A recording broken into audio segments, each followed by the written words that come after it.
going over a few things, modifications, and basically just my watermelons.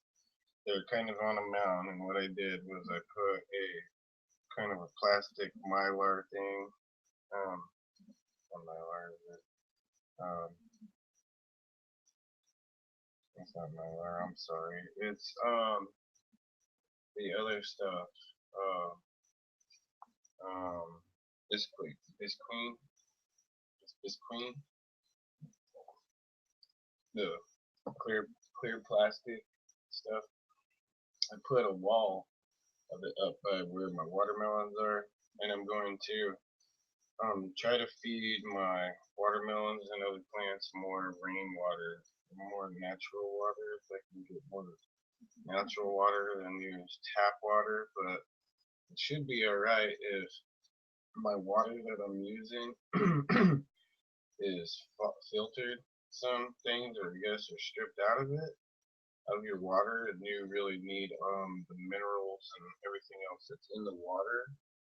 So that's how you would benefit from saving water. So we're trying to do that.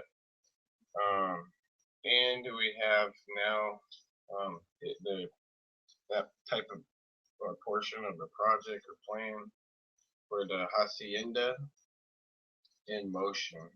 So we'll be having water that we're going to be because we were convinced by a YouTube video actually that we seen the other day. We're convinced from experience to limit how much we till now, especially since we're in a lot of sand.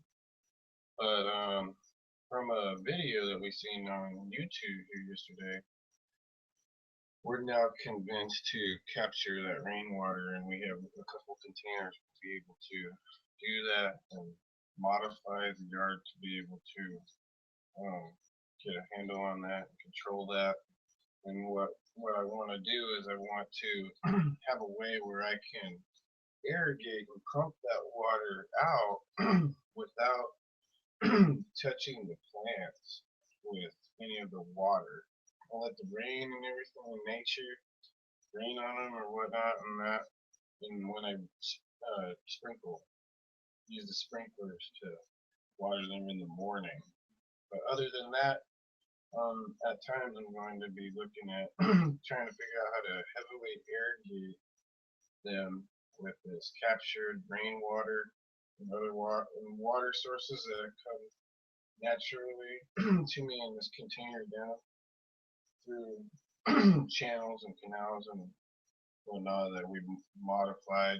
We're going to put that all together, and then we're going to, when we water, I want the stuff. I don't know if I'll have to physically, manually move a pipe, or I mean a hose that comes out and flushes the water down in order to get it to water the whole place on the ground. And then once I use what's in there, you know, um, how much, what is the limit? I don't even know what my limit is going to be right now to how much of that I'll be able to use, but I'm looking at trying to put more stuff like that back into the soil. It's like things are coming to light to me because one of the things that I believe from working with plants and working with the earth and nature and whatnot, I believe that if everybody were to be able to invest into water pump and everybody pumped the water, just do one lake at a time, and have everybody that has a property around the lake, a popular lake or private lake or whatnot, have them all put a pump into the water and have them pump a portion of the water out to have the water go back into the lake. Bringing all of the what looks like dirty water, looks like lucky filthy water. We want to bring it up on the land and let it dry out on the land and get all those microbes and everything back on the land so that we can grow the land back out steadily. Instead of maybe the land maybe falling apart and crumbling and having a hard time, that I always believe was the answer and the way to do it.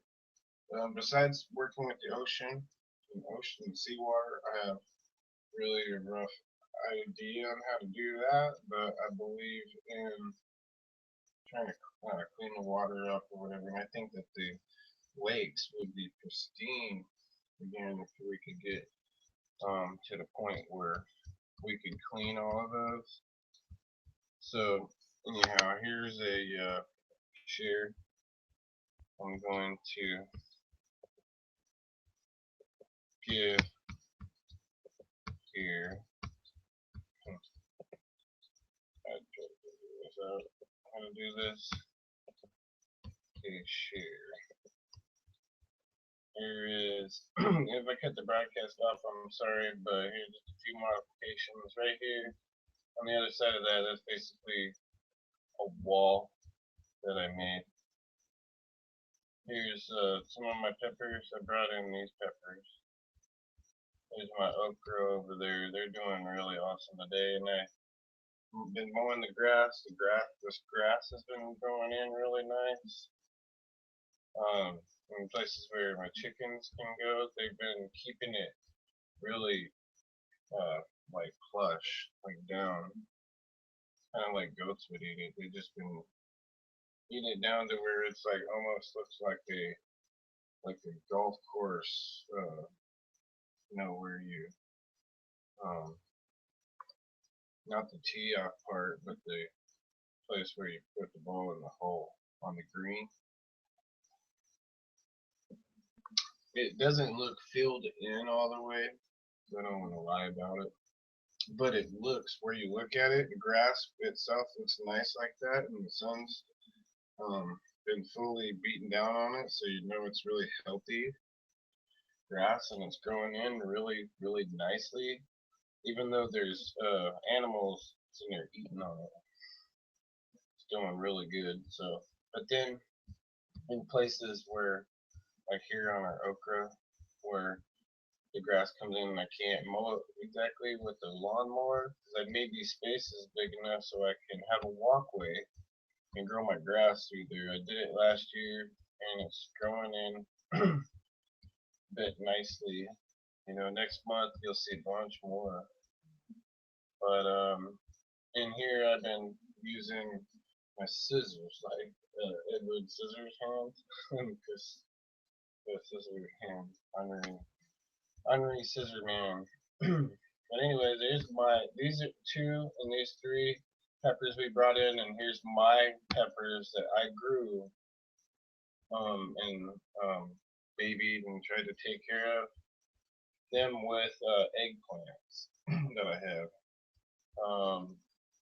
that I planted, and they're doing well. You see, these two we brought in, and this one right here next to it is almost that size. It's doing really well and healthy. So I'm getting the soil right, and the fertilizer is doing extremely well. Chicken manure, I make a tea, and then I put raw manure with like hay whenever I clean out their nests and stuff. I go around and clean their nests out, and then I'll hit it with my lawnmower as a lawnmower mower. So it mulches the used up stuff I gotta do it with gloves on.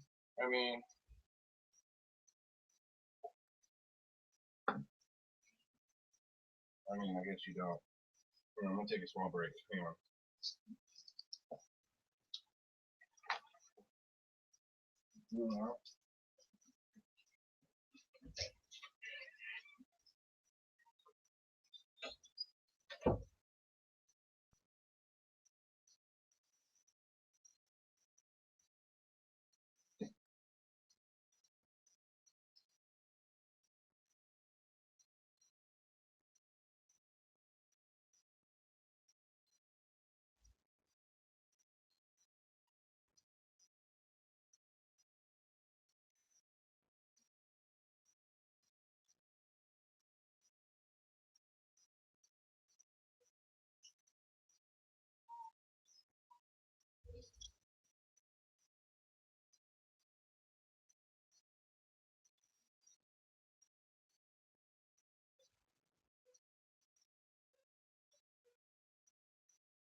So anyhow, I'm back. I'm gonna have to go here soon. But anyhow, I'm showing you today. This is what my corn. These are the second like phase seeds. I planted these other seeds. These corn a couple weeks before those. Um, seed tomatoes and cucumbers and everything are doing really awesome. Seems like I got a control on those ants for the time being. I don't see any more in the garden or anywhere around there. I used a little army of about 15 little baby chicklets and their mom came through. I made them go through here and they ate these grasshoppers that were in there. These eggplant are going really well. Right now, this is an eggplant. I just took the shot this morning to zoom in shot. That's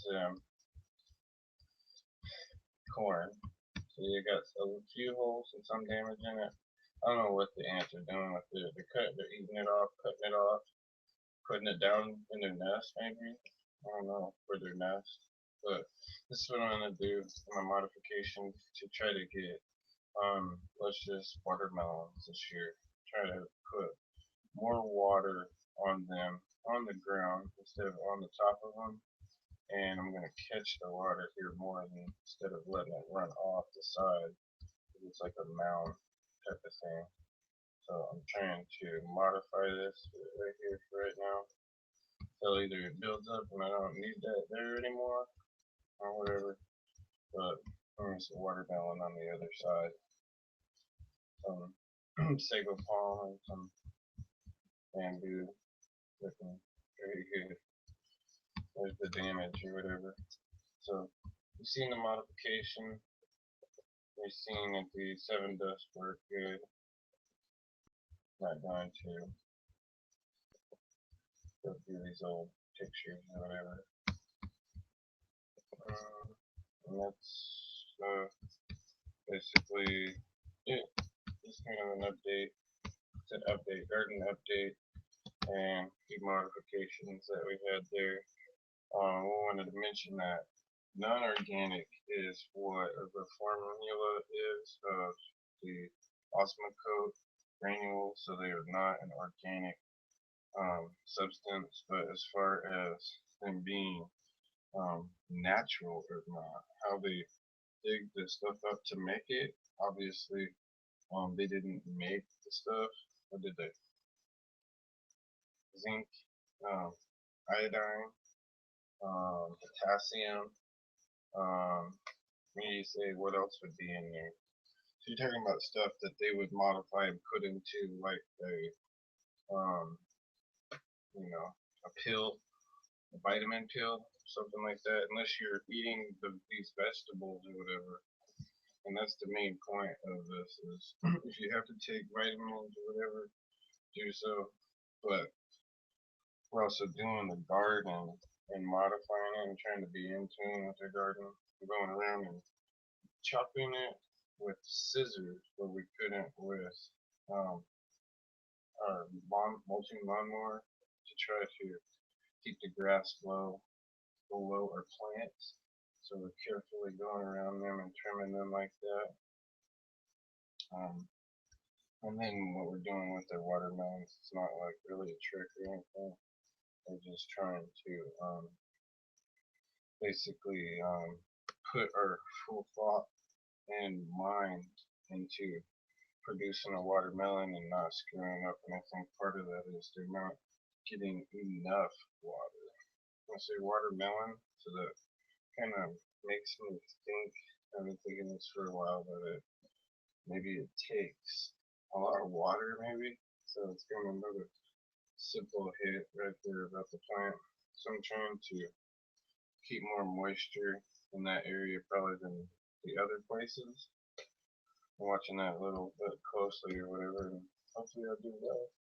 Keeping the grass growing everywhere in different places like that, so when I have the plants come, they'll have grass to sit on, and I'll be able to maybe adjust the plant around a little bit when the watermelons come. We'll have nice soft grass to put them on instead of just dirt. And then we're still mulching hay constantly into our soil, so it's as organic as we can make it. And the non-organic stuff that we put in there, we didn't do any last year. We did all just chicken manure, and this year we're going to use that Osmocote, the one deal, for our jump start, and then that's it. We won't probably add any more towards the finish. We'll just go to all natural substance and flush that out, basically, because we've known about that for a while, but we've always kind of blamed Miracle-Gro more for